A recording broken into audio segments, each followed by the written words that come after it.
I'm Sheila Price Brooks, and welcome to this very first recording for Sleep Paralysis News. I'm really quite excited because this is our opportunity to bring to the world personal experiences, people sharing their experiences of the sleep paralysis phenomena. I'm joined today by Cyrus Sci-Fly, who's an experiencer of sleep paralysis. He lives in Ohio in America. He's got a psychology degree and he's also a movie maker and working on a sleep paralysis film at the moment. I'm going to interview him and about his experiences, but most importantly, he's my partner with me on this podcast project as well. So we felt it was good to hear each other's experiences at the outset, and I'll be interviewing him shortly. So over to you then, Sci-Fi. Yes, and thank you so much for having me.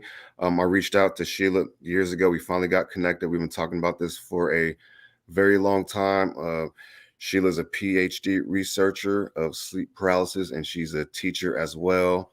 And like I say, she's also an experiencer, which is important because a lot of these sleep doctors talk about it and they are so interested that they actually wish they had it, and we're all over on our side like, no, you don't wish it you had it. So, to experience it, opens up your eyes in a whole different spiritual light. So that is what we're going to be talking about. So I appreciate your time and having me.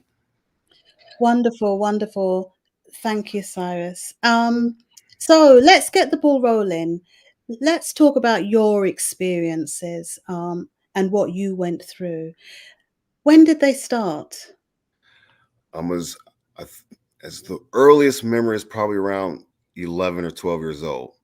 And I think it was happening before that. I just wasn't really registering it and it wasn't that big. The earliest one I remember was probably, 12 years old. And I remember I was sleeping on my side because usually this happens when you're sleeping on your back for most part, for most people. I was actually sleeping on my side and I was facing the couch where your back goes. I was sleeping on my side and I just woke up and I could not move. And the door was behind me and I just felt an evil presence just rising, just the spiritual. You just know when someone stands behind you, if they quietly sneak up on you, you can just feel somebody standing behind you still, even they don't make any noise. I kind of had that sixth sense or whatever, and it was just getting, I kind of panicked, and like the more I panicked, it kind of got bigger and closer to me, and then I snapped out of it and just immediately looked back, and there was nothing there, and I told nobody for years. This happened a few times in different ways, but I told nobody until I was in college and I learned about it.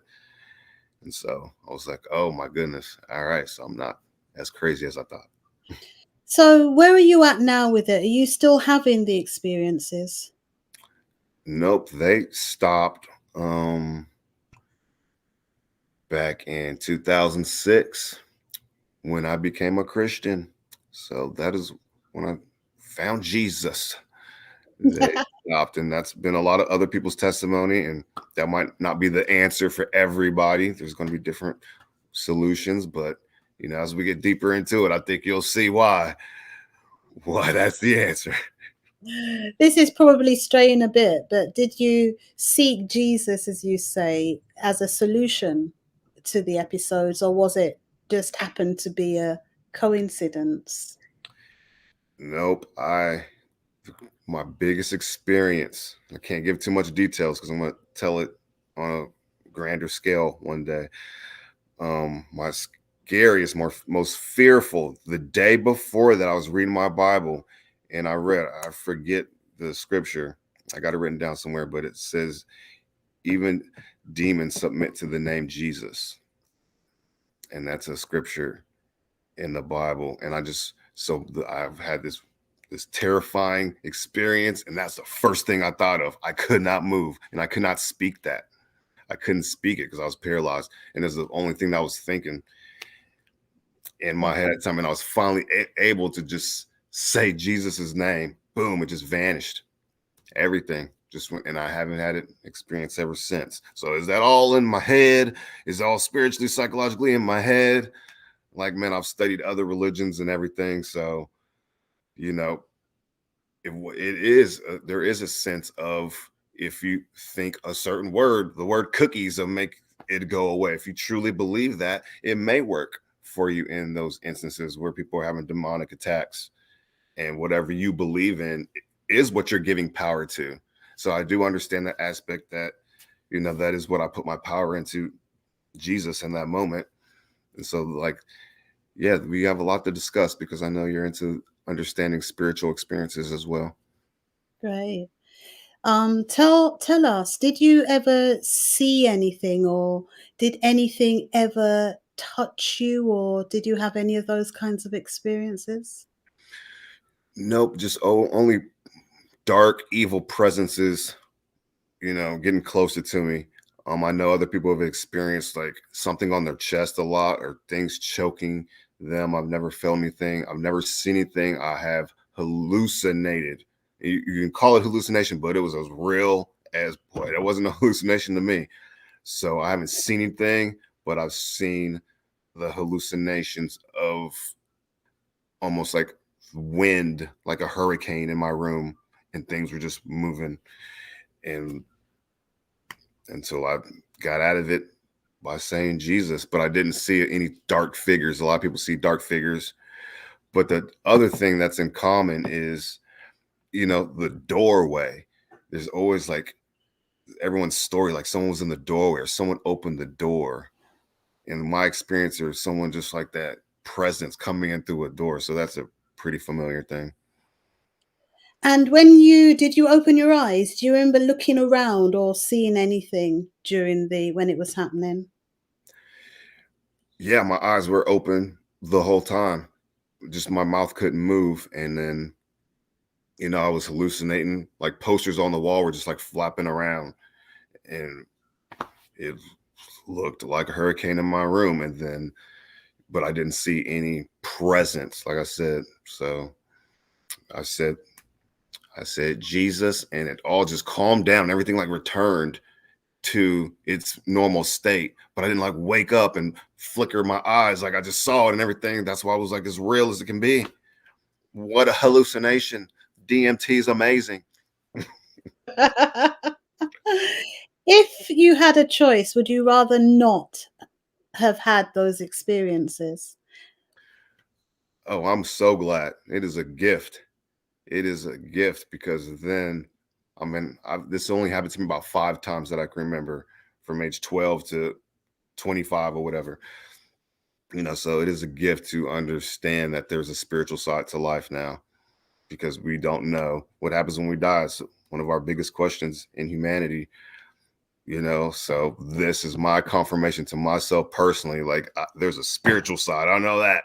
Whatever religion is right and wrong, I don't know. But there is a spiritual side to life. It has been confirmed to me. I know I can't convince you guys. So be it. But I It's know. it's interesting. Noted. We'll come to that later. But it's interesting because you have your psychology degree, and you seem to kind of be looking at it from the spiritual side, as opposed to a psychologist would probably say that there are issues with your sleep hygiene, that your neurons were misfiring, and the whole thing was an hallucination that your brain made up, you know? So I find that really very, very interesting, that you've got the psychology degree, but you're very grounded in the fact that it was a spiritual experience, that it wasn't anything that science can explain.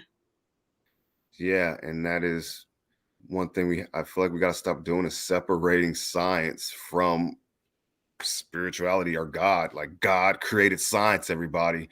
Stop stop saying science is over here and God's over here. Like, God created science, and he uses spiritual things to connect science, and it makes sense some kind of way. So, I don't separate the two. So I used to be a big agnostic, you could say, or atheist, however you want to put it.